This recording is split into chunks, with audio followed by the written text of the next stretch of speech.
Pejuang Hamas menggunakan taktik yang lebih canggih untuk menargetkan pasukan tentara Zionis Israel dalam pertempurannya di medan perang. Pejuang milisi Palestina Hamas terus menggunakan taktik yang lebih canggih untuk menargetkan pasukan Israel di seluruh jalur Gaza pada 5 Desember. Hal ini konsisten dengan perubahan taktis yang diamati sejak berakhirnya jeda kemanusiaan.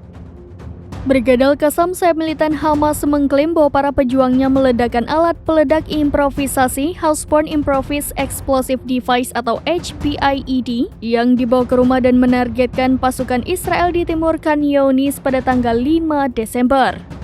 HPIED merobohkan gedung tersebut. Kelompok tersebut mengklaim bahwa mereka akan meledakkan beberapa ranjau anti-personil jenis Claymore dalam penyergapan di timur Khan Younis pada tanggal 5 Desember.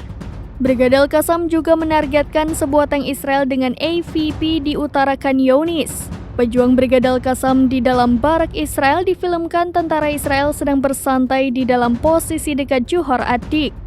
Kelompok tersebut mengklaim bahwa mereka mengisi terowongan di bawah barak dengan bahan peledak dan meledakannya di antara 60 tentara Israel.